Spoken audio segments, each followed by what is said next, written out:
பூந்தூறல் விழுந்து பூமியை எங்கும் குளிர்வித்து கொண்டிருந்த ஐப்பசி மாதத்து நன்னாள்.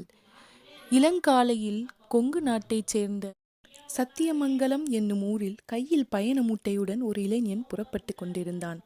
அவனை அனுப்புவதில் கடமை வாய்ந்த உணர்ச்சியுடன் ஒரு 56 வயது பெண்மணி ஈடுபட்டிருந்தாள். செழிப்பான கேசமும் சந்தனம் போன்ற நிறமும் கொண்டிருந்த அந்த பெண்மணி பார்ப்பதற்கு 40 பிராயத்தவள் போல தென்பட்டாள். அவளது நடையையும் மேனி இயக்கங்களையும் கண்களின் அசைவுகளையும் பார்த்தவுடனேயே இவள் லலிதமான கலை எதையோ பயின்றவள் என்று தோன்றிவிடும். கையில் பளபளக்கும் வெள்ளி ரட்சையுடன் வந்த அவள், "வல்லபா, இப்படி வா" என்று அன்போடு அழைத்தாள். 19 வயதுள்ள அந்த இளைஞனான ராஜவல்லபனும் துள்ளி அவள் பக்கத்தில் வந்து நின்றான். அவ்வளவில் அவனை ஆறத் தழுவி உச்சி முகர்ந்து கண்ணீர் ஆராய் பெருக்கிய அந்த பெண்மணி, "வல்லபா, ராஜவல்லபா" என்று பலவாறாய் அரற்றி அவன் புஜத்தில் அந்த வெள்ளி ரட்சையை கட்டிவிட்டாள். பின்னர் விடை கொள்ளும் நேரம் வந்ததால் தனது ஆற்றாமையை சிறிதே ஆற்றிக்கொண்டு, "வல்லபா, என் ஆசைகளை நிறைவேற்றுவாயா?" என்று ஆதங்கத்துடன் அந்த பெண்மணி நயந்து கேட்டாள். "நிச்சயம் நிறைவேற்றுவன் அம்மா" என்று கூறிய அந்த இளைஞன் புன்னகை சிந்தி அவளை பார்த்து முறுவலித்தான்.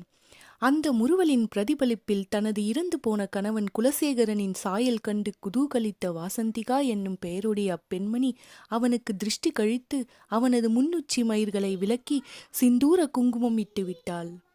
அவன் இரு கைகளையும் இறுக பற்றி கொண்டு விழிகளில் அருவி சோர, "வல்லபா, நான் சொல்வதை கவனமாக கேள். உன் தந்தையின் கனவை நிறைவேற்றுவதற்காகவே நீ பிறந்தாய். அந்த ஒரு காரியத்திற்காகவேதான் அவர் மரணம் அடையும் தருவாயிலும் என்னை மணந்து கொண்டார். உன் தந்தையை நான் முதல் என்று பார்த்தேனோ அன்றிலிருந்து அவர் கனவுதான் என் கனவும். எங்கள் ஏகோபித்த கனவுதான் உன்னால் நிறைவேற்றப்பட வேண்டும். அதில் நான் உன்னைத்தான் நம்பியிருக்கிறேன். இதற்காக இப்போது உன்னிடம் ஒரு சத்தியம் கேட்கப் போகிறேன்" என்று கூறினாள். "சொல்லம்மா, எது வேண்டுமானாலும் செய்து தருகிறேன்" என்றான் அவன் தழதழப்புடன். "வல்லபா, ஒரு மகனிடம் ஒரு தாய் கேட்கக்கூடாத சத்தியம்தான் இது. உன் தந்தை வாழ்ந்த உயர்ந்த லட்சியத்திற்கு கட்டுப்பட்டுத்தான் இதை உன்னிடம் கேட்கிறேன்" என்றாள் வாசந்திகா. "தயங்காமல் கேளுங்கள் அம்மா" என்றான் மீண்டும் வல்லபன். "வல்லபா, கேள்.